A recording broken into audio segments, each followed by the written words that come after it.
Hello friends, welcome to my YouTube channel. ये मेरा तीसरा एपिसोड है। आपके बहुत सारे कमेंट्स आ रहे थे कि आप सर एपिसोड लाइए, तीसरा एपिसोड लाइए।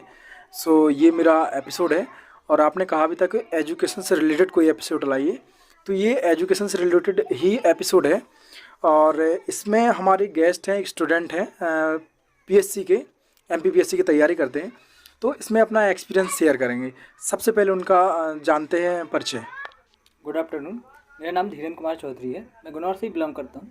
जो मेरा एजुकेशन है, प्राइमरी एजुकेशन है जो मेरा, मैं गुनौर से ही कंप्लीट हुआ। उसके बाद 6 to 12 मैंने जवाहर नवोदय विद्यालय पन्ना से अपना कवर किया और फिर हायर एजुकेशन के लिए मैंने भोपाल जाना चूज़ किया, क्योंकि मुझे वहाँ पे अपनी सिविल की तैयारी और उससे संबंधित जो जानकारियाँ हैं वो मुझे भोपाल बेस्ट लगा, इसलिए भोपाल को मैंने कंटिन्यू किया। अच्छा, आपने ग्रेजुएशन किया है? हाँ, अच्छा, ग्रेजुएशन में क्या किया आपने? ग्रेजुएशन मैंने बायो से किया हूँ, BSc।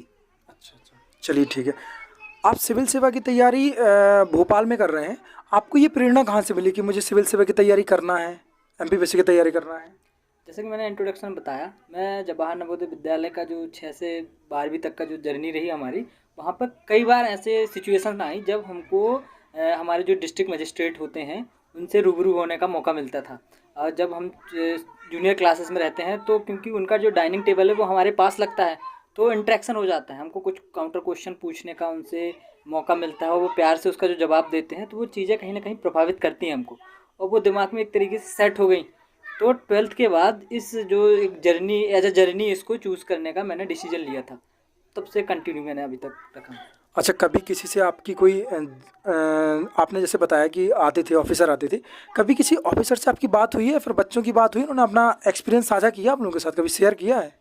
हाँ, ऐसा मौके आए हैं जब डाइनिंग टेबल पे खाना खाते थे समय, क्योंकि उस समय और बाकी ऑफिसर्स का थोड़ा इंटरेक्शन कम रहता है, सब खाने में बिजी रहते हैं, तो हम क्वेश्चन इजीली पूछ सकते हैं कि क्या हम, जैसे एक बार पूछा गया था कि सर आपको कैसा लगता है हमारे साथ बैठ के खाना खाने में, तो वो बोलते हैं कि ये जो प्रेजेंट की सिचुएशन है ना, हमको अपनी इनिशियल टाइम फेस को याद दिला देता है, तो बहुत अच्छा लगता है कि हमने कहाँ से अपनी जर्नी शुरू करी थी और आज कहाँ पर हैं, जैसा कि आपने क्वेश्चन पूछा उसके साथ। अच्छा अच्छा, चलिए ठीक है। मेरा सेकंड क्वेश्चन आपसे है, आप तैयारी कर रहे हैं अभी, प्रेजेंट टाइम पे तैयारी कर रहे हैं, तो आपकी क्या मतलब डेली रूटीन होता है, आपकी क्या दिनचर्या होती है आपकी? अ, दिनचर्या के तौर पर देखें तो वो डिपेंड करता है एस्पिरेंट टू एस्पिरेंट। अगर फुली फोकस सिर्फ आप उस पे एमपीपीएससी पे लगे हुए हैं तो मॉर्निंग टू इवनिंग वो डिपेंड करता है आप सेल्फ स्टडी कर रहे हैं या कोई कोचिंग इंस्टीट्यूट ज्वाइन किए हुए हैं।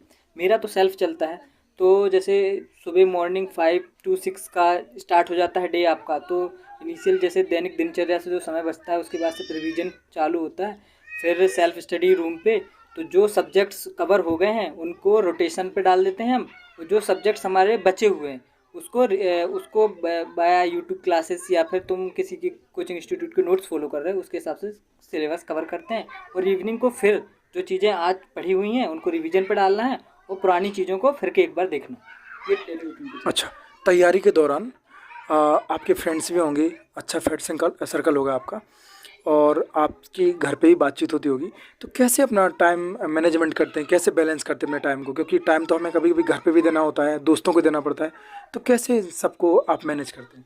जैसे क्योंकि जिस फील्ड में सिविल सर्विस जैसी फील्ड में जब आप चूज़ करते हैं तो अब हो सकता है मतलब होता क्या है, हो ही जाता है आपका जो सोशल लाइफ है बिल्कुल जीरो हो जाती है एक तरीके से, क्योंकि आपके जो दोस्तों के नाम पे जो बचते हैं वो भी इसी फील्ड से रिलेटेड होते हैं, तो टॉक आपकी इसी पे बेस्ड होती है। या तो मतलब आपके कहने का मतलब कि जो ऐसे लोगों से हम टच में रहते हैं जो इसी फील्ड से रिलेटेड है।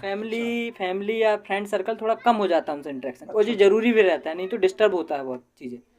अच्छा अच्छा।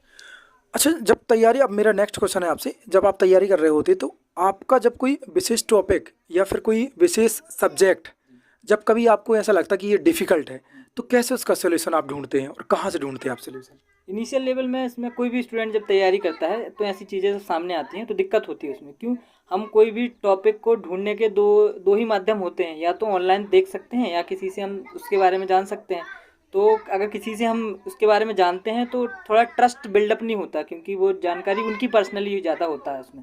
और जब हम ऑनलाइन के थ्रू जाते हैं तो इनिशियल लेवल पे ऐसा होता है कि हम एक्स्ट्रा कंटेंट देख लेते हैं तो भटक जाते हैं।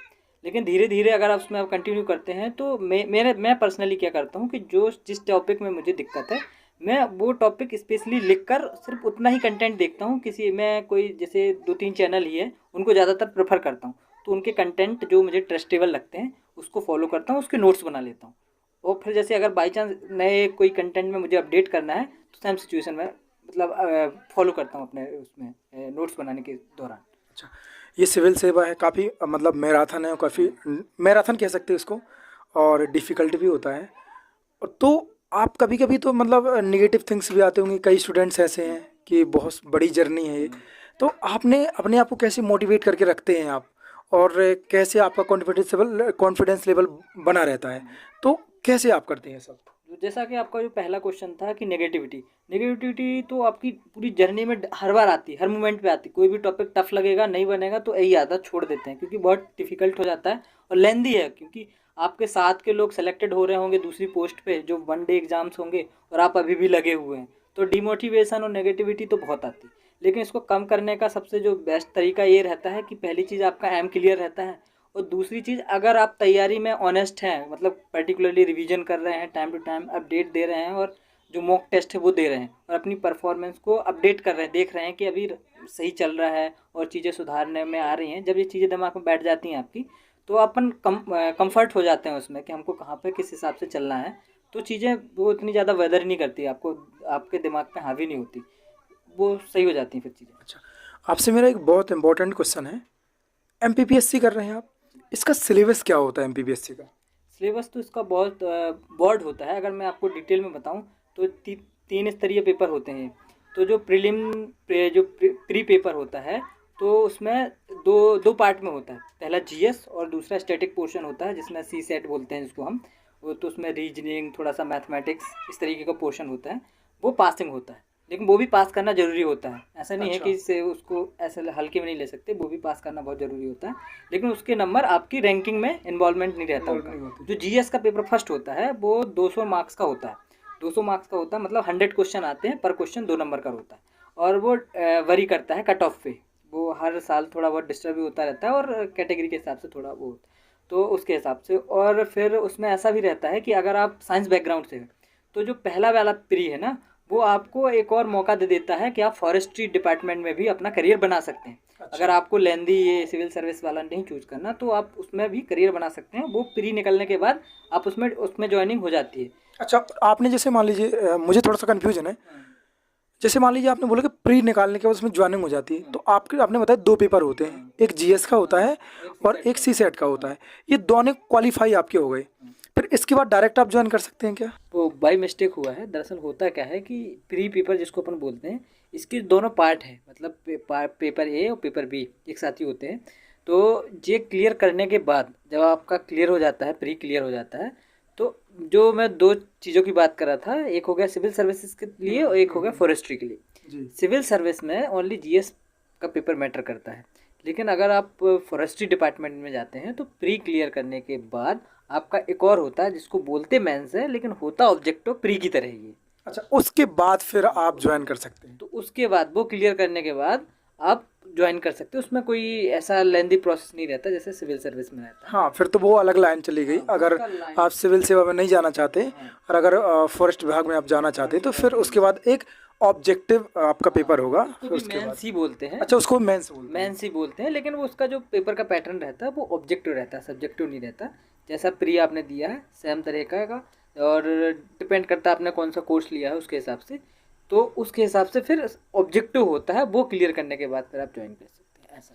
अच्छा, फिर प्रीलिम्स के बाद फिर क्या होता, जो नेक्स्ट आपके मेंस होते हैं हाँ। उनके क्या कैसे पेपर होते हैं, कितने पेपर होते हैं? तो सिविल सेवा में अगर जो मेंस होता है, हाँ, मैं सिविल सेवा की बात कर रहा हूँ, वो तो अपना टॉपिक खत्म हो गया जो आपने प्रीलिम्स के बाद मैंने पूछा था आपसे। अब मैं ओनली सिर्फ सिविल सेवा की बात कर रहा हूँ कि आपका मेंस का क्या रहता है, कैसे उसके एग्जाम्स होते हैं? तो मेंस का ऐसा है कि उसमें 6 पेपर होते हैं और 6 पेपर का जो सिलेबस और टाइमिंग वरी करता है। जैसे कि अगर मैं बताऊं आपको, तो जो पहले तीन पेपर रहते हैं वो 3-3 घंटे के होते हैं। पेपर फर्स्ट, सेकंड और थर्ड, ये 3-3 घंटे के होते हैं। फिर एक होता है पेपर फोर्थ और फिफ्थ, ये 2-2 मार्क्स, 200-200 मार्क्स के होते हैं। जो ऊपर वाले बताए वो 300-300 मार्क्स के होते हैं। और फिर जो 6 पेपर होता है वो आपका 1 घंटे का होता है। वो उसमें उसमें कहने का मतलब उसमें सिर्फ निबंध आते हैं, लेटर्स आते हैं, कुछ 3 पार्ट में डिवाइडेड रहता है। और जो पहले जो पेपर फर्स्ट है उसमें आता है हिस्ट्री, ज्योग्राफी, 2 पार्ट में रहता है। पहले पार्ट में हिस्ट्री, दूसरे पार्ट में ज्योग्राफी। जो दूसरा पेपर होता है, पेपर सेकंड, वो भी 3 घंटे का होता है। पार्ट ए में आता है आपका पॉलिटी, पार्ट बी में आता है आपका इकोनॉमिक्स। जो पेपर आपका थर्ड रहता है वो साइंस एंड टेक पे रहता है, पूरा का पूरा साइंस पे रहता है, उसमें पार्ट्स नहीं रहते। और चौथा पेपर है वो आपका आता है, उसमें रहता है फिलॉसफी रहता है, साइकोलॉजी रहती है, पब्लिक एडमिनिस्ट्रेशन रहता है। 4 पेपर हो गए। 5वां पेपर आपका है आपका हिंदी, उसमें थोड़ा सा लिटरेचर और थोड़ा सा ग्रामेटिकल पोर्शन रहता है, वो सिलेबस पे डिपेंड करता है। और फिर जो 6 पेपर रहता है वो आपका आता है निबंध, लेटर राइटिंग, और उसमें 3 पोर्शन रहता है, लेटर राइटिंग और एक प्रारूप लेखन आता है उसमें संबंधित। अच्छा अच्छा अच्छा, ये सब चीज़ें। अच्छा, आप मुझे थोड़ा बताइए, आपने तो ये आपने सिलेबस के बारे में बताया। मेरा नेक्स्ट क्वेश्चन है आपसे बुक्स से रिलेटेड। तो ऐसा कुछ जो स्टूडेंट तैयारी कर रहे हैं तो उनके थोड़े बताइए बुक्स का नॉलेज कि कौन सी प्रेफर करें वो, और कौन सी लें, कौन सी अच्छी होती है, और जिसमें बहुत कम टाइम पे अच्छा रिजल्ट आए। या फिर मार्केट में बहुत सारी बुक्स अवेलेबल हैं, लेकिन ऐसी जो आप तैयारी कर रहे हो, फिर जो अच्छी स्टूडेंट या फिर कोई आपके टीचर्स हो जिन्होंने प्रेफर करने के लिए बोला हो, आपके अकॉर्डिंग आप बताएं क्या नए स्टूडेंट को करना चाहिए। किसी एक बुक को मैं इसलिए नहीं बोल सकते प्रेफर करने के लिए, क्योंकि ये सिलेबस है ना, थोड़ा डिपेंड करता है पर्टिकुलर मतलब स्टूडेंट के ऊपर। क्योंकि जब आप कोई जो क्लास नोट्स होती हैं, कि अगर आप कोचिंग ज्वाइन करते हैं तो जो कोई क्लास नोट्स होती हैं और जो आपके पर्सनल नोट्स होते हैं वो ज़्यादातर आपको हेल्प करते हैं एमपीपीएससी के मैटर पे। और फिर डिपेंड करता है आपके पर्सनली इंटरेस्ट के ऊपर कि आप कितना चीज़ों को कवर कर सकते हैं और आपके सेल्फ नोट्स कैसे है ना। तो मेरा जो पर्सनली है, जो जिसके हिसाब से मैं तैयारी करता हूँ, तो मेरे कोचिंग के नोट्स और सेल्फ नोट्स वो मुझे ज़्यादा हेल्प करते हैं। इसलिए मैं कम ही जो बुक्स हैं उसको थोड़ा सिर्फ हेल्प के लिए प्रेफर करता हूँ। ज़्यादातर मैं अपने नोट्स को प्रेफर करता हूँ इसके हिसाब से। अच्छा। और जो अगर मैं बताऊं कि पॉलिटी के लिए ज़्यादातर पोर्शन जो एम लक्ष्मीकांत है, क्योंकि वो तो बहुत ब्रॉड है, और एमपीपीएससी में लिटिल बिट पोर्शन आता है, तो उससे छांट के पोर्शन अपने पर्सनल नोट्स बना लो, वो ज़्यादा हेल्प करते हैं। क्योंकि बार बार अपन एम लक्ष्मीकांत देखते हैं तो डिस्टर्बेंस बहुत ज़्यादा होता है और उसकी थोड़ी लैंग्वेज हमको प्रॉब्लम कर सकती है। तो उसको पढ़ के हम इनिशियल लेवल पर जब अपने नोट्स बना लेते हैं, वो हमको मल्टीपल रिवीजन में बहुत ज़्यादा हेल्प करते हैं हमारी जर्नी। मेरा नेक्स्ट क्वेश्चन है आपसे कि पीएससी तो बहुत बड़ी जर्नी हो गई और बहुत बर्डन टाइप का कभी कभी लगता होगा बच्चों को, जो बच्चे तैयारी कर रहे हैं इसकी। तो जब ज़्यादा बोरिंग फील करते हैं तो अपना एंटरटेनमेंट कैसे करते हैं? मूवी देखने जाते हैं या फिर फ्रेंड सर्कल में कुछ दोस्त होते हैं उनसे मिलने जाते हैं? तो कैसे अपने आप को मेंटेन करके रखते हैं उस टाइम पे? देखिए, वो डिपेंड करता है पर्सन टू पर्सन। हाँ, बिल्कुल मूवी देखने जा सकते हैं, लेकिन ये है कि कुछ अगर ये चीज़ें ज़्यादा एडिक्टिव होती हैं थोड़ी मूवी वगैरह, तो अगर आपका फ्रेंड सर्कल बहुत अच्छा है तो ज़्यादातर आप फ्रेंड सर्कल के साथ अपना टाइम स्पेंड करें, कहीं घूमने जा सकते हैं। या ज़्यादातर ऐसे जैसे धार्मिक जगहों पे ज़्यादा जाने से इवनिंग या मॉर्निंग टाइम ऐसा होता है कि आपको एक प्लीजेंट सी फीलिंग्स आती हैं और आप थोड़ा हल्का फील करते हैं, मोटिवेटेड टाइप का रहते हैं। इसमें पॉजिटिव नेचर थोड़ा ज़्यादा बढ़ जाता है। लेकिन जगह अगर आप मूवी देखने जा सकते हैं, लेकिन जैसा मूवी का मैटर ऐसा होता है कि थोड़ा एडिक्टिव हो जाता है, चीज़ें दिमाग में ज़्यादा हैवी हो जाती हैं। मेरे साथ पर्सनली ये होता है कि मेरा जो फ्रेंड सर्कल है एमपीपीएससी से ही रिलेटेड है, तो हम ज़्यादातर कैफ़े एरिया में बैठना या फिर किसी मंदिर प्रांगण में जाके अकेले सुनसान एरिया में जाके डिस्कशन पे ज़्यादा चीज़ें थोड़ा हम पर्सनल बातें वहाँ पे कर लेते हैं और करंट अफेयर से रिलेटेड भी बातें हो जाती हैं, तो चीज़ें बैलेंस हो जाती हैं। मतलब बाहर घूमने जाते हैं आप लोग तो फिर भी इसी टॉपिक पे बात करते हैं? लेकिन थोड़ा मैटर थोड़ा हल्का बना लेते हैं। अच्छा। ज़्यादा वो वाला नहीं कि उसमें घुसे हुए हैं, लगे हुए हैं। चीज़ें डिस्कस करके थोड़ा लाइट फील करना ज़्यादा रहता है हाँ, माहौल। बहुत दिन में, काफ़ी दिन में मिल भी रहे होते हैं आप लोग, तो हंसी काफ़ी मजाक के चीज़ें। साथ अच्छा साथ अच्छा माहौल, अच्छा मतलब माहौल बने रहना चाहिए इस हिसाब से। अच्छा अच्छा, ठीक है।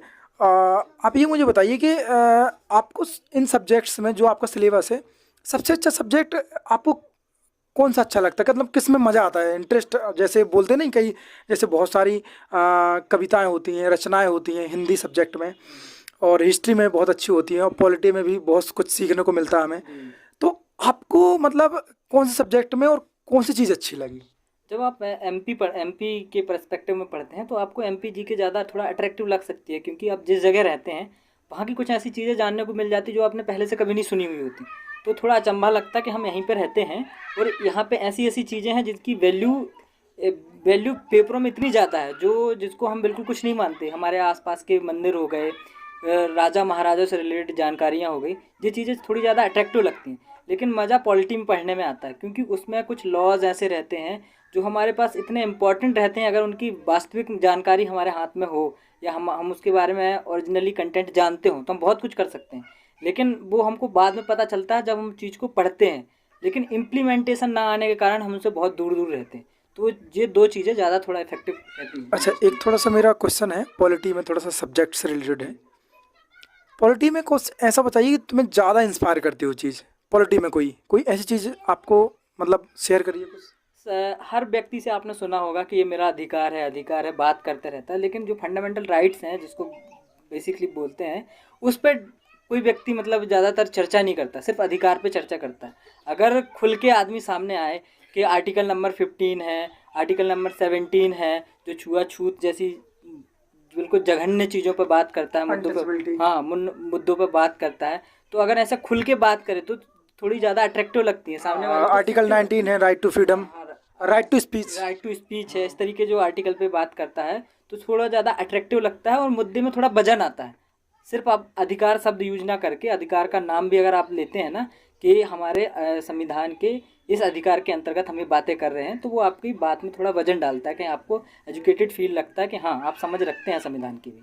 अच्छा, चलिए ठीक है। आप एक पीएससी के स्टूडेंट हैं, अभी प्रेजेंट टाइम पे छोटा सा मुद्दा चल रहा है, मुझे बल्कि पूछना नहीं चाहिए आपसे, भारत वर्सेस इंडिया। तो आपका क्या कहना है कि भारत और इंडिया में थोड़ा सा कोई टॉपिक, क्योंकि आप अभी कर रहे हैं, तो कुछ बताइए मुझे। जैसे वो सिनेरियो पे डिपेंड करता है, क्योंकि ये अब हम बायस तो जा नहीं सकते इस पे, है ना। और सिविल सर्विस का ऐसा रहता है कि वो गवर्नमेंट के फ्लो में जाना ज़्यादा बेहतर रहता है, क्योंकि हम एडमिनिस्ट्रेशन के पार्ट हैं। तो जैसे इम्प्लीमेंटेशन गवर्नमेंट लेती है वो बाया सिविल सर्विस के या ब्यूरोक्रेट के थ्रू ही होता है ना। तो इसके बायस जाना सही नहीं होता, मतलब एक तरीके से बात कर सकते हैं। तो जो नाम का भी चल रहा है ना, भारत वर्सेस इंडिया जो चल रहा है, वो जो इंडिया शब्द आता है हमारे अंदर, कहीं ना कहीं हमको थोड़ा सा हेजिटेशन, हमको पास्ट की याद ज़्यादा दिलाता है।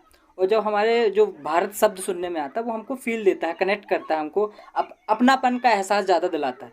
तो कहीं ना कहीं इस सोच पे अभी कॉन्फ्लिक्ट चल रहा है। अच्छा, तो अभी तो जैसे आपने कहा कि जो इंडिया शब्द हम जब सोचते हैं तो जो हमें पिछला याद आता है, तो मतलब पिछला क्या, क्योंकि इंडिया शब्द तो कई लोग बोलते हैं अंग्रेज़ों का दिया है, लेकिन अंग्रेज़ों का इसका उल्लेख तो बहुत पहले किया गया था, और जब इंडस भी कहते थे उसे, फिर उसके बाद इंडिया आया, तो शायद मेगास्थनी ने इंडस शब्द का यूज किया था, एक बार वर्ड का यूज किया था। तो आपने जो पहले अभी बात की कुछ देर पहले कि थोड़ा सा डर टाइप का लगता है, तो ऐसा क्यों कहा आपने? मतलब नहीं, मैंने इतिहास के बेस पे नहीं कहा, मैंने नाम के बेस पे कहा हूँ कि अगर जब आप इंडिया बोलते हो तो लोगों को जो थोड़ा कम समझ रखते हैं उसकी, तो उनको ऐसा फील होता है कि ये कहीं ना कहीं अंग्रेजों से रिलेटेड है। लेकिन ऐसा कुछ है नहीं। इंडिया, इंडस, वो हमारी जो सिंधु नदी है या इंडस नदी है उसके हिसाब से, हाँ, एक बहुत बड़ा वो टॉपिक है, वो अलग मैटर है। वो नाम पे मैं बात कर रहा हूँ कि जब आप दो नाम प्रोनाउंस करते हो एक साथ, एक में आप भारत का नाम लेते हो, दूसरे में आप इंडिया का नाम लेते हो, तो वो कहीं ना कहीं आपको एक अंग्रेजी फील दिलाता है इंडिया नाम। और जब आप भारत की बात करते हो तो कहीं ना कहीं उसको हमको अपनी मिट्टी से कनेक्ट, हाँ, ऐसा कनेक्ट फील होता है। तो इस मुद्दों पे हो सकती है कोई बात, लेकिन इसमें कोई विशेष वो नहीं है। अगर कोई जैसे कोई इस बारे में ज़्यादा जानकारी रखता है और उस पर अगर आप वार्तालाप करेंगे तो इंडिया, इंडस, वो मैटर थोड़ा अलग हो जाता है। तो चलिए बहुत अच्छा आपने आंसर दिया। अब मेरा एक लास्ट क्वेश्चन है आपसे कि पीएससी में जो स्टूडेंट तैयारी कर रहे हैं तो उनके लिए क्या मैसेज है, और कुछ चीज़ें अगर छूट गई हों सिलेबस से रिलेटेड, सब्जेक्ट से रिलेटेड, जो कुछ बताना चाहें आप, तो उन स्टूडेंट्स को बताएं जिससे आप मतलब उनकी हेल्प हो सके।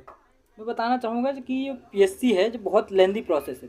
तो जो भी इस फील्ड में जाना चाहता है, सबसे पहले तो वो मेंटली फिट होगा, ऐसा मैं मान सकता हूँ। क्योंकि ये पेपर आप 3 स्तरीय पेपर होता है। आप जब 21 के हो जाते हैं, जब आपका ग्रेजुएशन हो जाता है, वो किसी भी फील्ड पे हो, वो मैटर नहीं करता।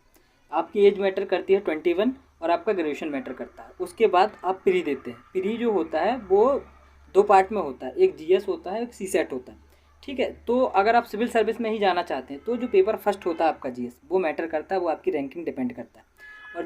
और इसमें रैंकिंग आपको इसमें सिर्फ पास होना होता है, कट ऑफ के ऊपर आना होता है, ताकि आप मेंस के लिए क्वालिफाई कर जाएँ। और जो सीसेट होता है वो सिर्फ क्वालिफाइंग नेचर का होता है, लेकिन उसमें भी पास होना ज़रूरी रहता है, ऐसा नहीं है उसको आप हल्के में नहीं ले सकते। और उसके बाद जब आप तैयारी करते हैं, नेक्स्ट राउंड पे जाते हैं, तब आपको ज़्यादा फोकस होने की ज़रूरत होती है, क्योंकि वो रिटन एग्ज़ाम होता है, वो ऑप्शनल होता नहीं है। उसमें क्या होता है 6 पेपर होते हैं और उसमें डीप नॉलेज आपकी होना बहुत ज़रूरी और है। वो सब्जेक्टिव होते वो हैं। सब्जेक्टिव होते हैं। पर जैसा कि मैंने अगर इनिशियल लेवल पे नहीं बताया तो मैं फिर बताना चाहूँगा कि जिसमें 6 पेपर होते हैं, 6 पेपर होते हैं। पेपर जो फर्स्ट होता है उसमें 2 पार्ट होते हैं। पहले में आता है हिस्ट्री, आता है हिस्ट्री और मतलब art and culture, part A हो गया। पार्ट बी में आता है ज्योग्राफी, इंडियन ज्योग्राफी, और एमपी पढ़ रहा है तो एमपी का ऑब्वियस सी बात है आएगा ही। और जो पेपर सेकंड है उसमें आता है पार्ट ए में आता है पॉलिटी, पार्ट बी में आता है आपका इकोनॉमिक्स और रिलेटेड सब्जेक्ट। जो पेपर थर्ड है उसमें आता है साइंस एंड टेक, पूरा का पूरा ए टू जेड है। एनसीईआरटी तो पूरे में इन्वॉल्वमेंट रहता है पूरे पेपर में, उसका आप उसके तो कोई क्वेश्चन बनता ही नहीं है। जो पेपर फोर्थ है, पेपर फोर्थ बहुत इंपॉर्टेंट रोल प्ले करता है क्योंकि उसमें आती है साइकोलॉजी, आती है पब्लिक एडमिनिस्ट्रेशन, आता है जो पूरा फील्ड की जिसकी आप तैयारी कर रहे हैं, और फिलॉसफी आती है। फिलॉसफी आपकी सोच को डिफाइन करती है, इसके लिए बहुत इंपॉर्टेंट रोल प्ले करता है वो। फिर पेपर फिफ्थ आता है जो आपकी मातृभाषा कह सकते हैं, क्योंकि आपको आप एक लैंग्वेज एरिया में काम करते हैं तो आपकी जो फिफ्थ पेपर पूरा हिंदी पे डिपेंडेंट रहता है। उसमें लिटरेचर पोर्शन और ग्रामेटिकल पोर्शन दोनों रहता है। और जो सिक्स पेपर आता है वो ज़्यादातर ग्रामर पे, या कह सकते हैं वो एक निबंध वाला पोर्शन ज़्यादा रहता है। उसमें 3 पार्ट रहते हैं और तीनों अलग अलग रहते हैं उनके, या शब्द संख्या या नंबर पे डिपेंड करता है रहते हैं उसमें। जैसे कि निबंध भी रहता है, निबंध ही रहता है, और एक प्रारूप लेखन रहता है जिसमें अलग अलग पैटर्न के प्रारूप लिखने पड़ते हैं हमको। इस तरीके के 6 पेपर होते हैं। उसके बाद ये टोटल जो 6 पेपर होते हैं वो 1400 नंबर के रहते हैं यहाँ पे कुल मिला के। और 175 मार्क्स का आपका जो थर्ड स्टेज है, जिसको तीसरा स्तर जो वो अपन बोलते हैं उसको इंटरव्यू, उसमें आपका 175 मार्क्स का इंटरव्यू होता है। तो टोटल मिला के आपको 1575 नंबर आपके ये बनते हैं। ये आपके मेंस में आपकी रैंकिंग डिसाइड करते हैं आपको कौन सा पोस्ट दी जाएगी, क्योंकि रैंकिंग के हिसाब से आपको पोस्ट मिलती है। जैसे पहली अपनी पोस्ट जो एसडीएम सबसे ज़्यादा प्रेफर करते हैं, फिर डीएसपी, और फिर नीचे तहसीलदार, नायब तहसीलदार और रिस्पेक्टेड पोस्ट जो ऑफिसर कैटेगरी की आपको सब उसके अकॉर्डिंग मिलती है। इसकी जो सबसे अच्छी रैंक है हाँ। उसमें कौन सी पोस्ट देते हैं? Sub divisional officer, sub divisional SDM बोलते हैं, SDM बोलते हैं। सब। कुछ बच्चे कन्फ्यूजन में रहते हैं कि 12th के बाद कई लोग सोचते हैं कि अगर मैंने बीएससी ले लिया और कोई और सब्जेक्ट ले लिया तो वो कहते हैं कि अगर पीएससी की तैयारी करनी है हमें तो हमें आर्ट ही लेना चाहिए, हमें बीए ही करना चाहिए हमें, तो ऐसा कुछ? वो हाँ, मैटर डिपेंड कर सकता है आपके ऊपर। अगर आप क्लियर हैं, अपने माइंड से क्लियर हैं, आपको कोई चीज़ सब्जेक्ट पढ़ने में ज़्यादा टेंशन नहीं होती, तो इसमें कुछ ऐसा वो है नहीं। लेकिन अगर आप आर्ट कॉलेज में भी पढ़ते हैं और उसमें भी पढ़ते हैं तो एक पॉजिटिव वे रहता है कि आप ऑलरेडी उन चीज़ों से रूबरू हो हाँ, जाते कुछ हैं। ऑप्शनल सब्जेक्ट उसमें मिक्स रहते हैं तो ऑप्शनल क्या, हिस्ट्री ज्योग्राफी जो कॉमन सब्जेक्ट हैं वो आपको पढ़ने ही पड़ते हैं पेपर फर्स्ट पेपर सेकंड में, तो उससे आप ऑलरेडी रूबरू हो जाते हैं। और अगर आप दूसरा सब्जेक्ट, जैसे मैंने खुद बीएससी किया हुआ है, तो आपको नए सब्जेक्ट पढ़ने पड़ जाते हैं और आपका इंटरेस्ट ही है पब्लिक एडमिनिस्ट्रेशन में, तो आप उसमें इंटरेस्ट के साथ पढ़ेंगे तो आपको कोई दिक्कत नहीं होगी, बेसिकली उसमें कोई दिक्कत नहीं। थैंक यू सो मच, बहुत अच्छा एक्सपीरियंस आपने शेयर किया है और बहुत सारी चीज़ें हमने देखी हैं और आपको सीखने की मिलेंगी। और तो आपको वीडियो अच्छा लगे तो प्लीज़ कमेंट करिएगा, कमेंट में बताइएगा आपको वीडियो कैसा लगा, और नेक्स्ट वीडियो हम बहुत अच्छा लेके आएंगे। आपको वीडियो कैसा लगा कमेंट सेक्शन में कमेंट जरूर करें, चैनल को सब्सक्राइब करें और शेयर करें। Thank you so much.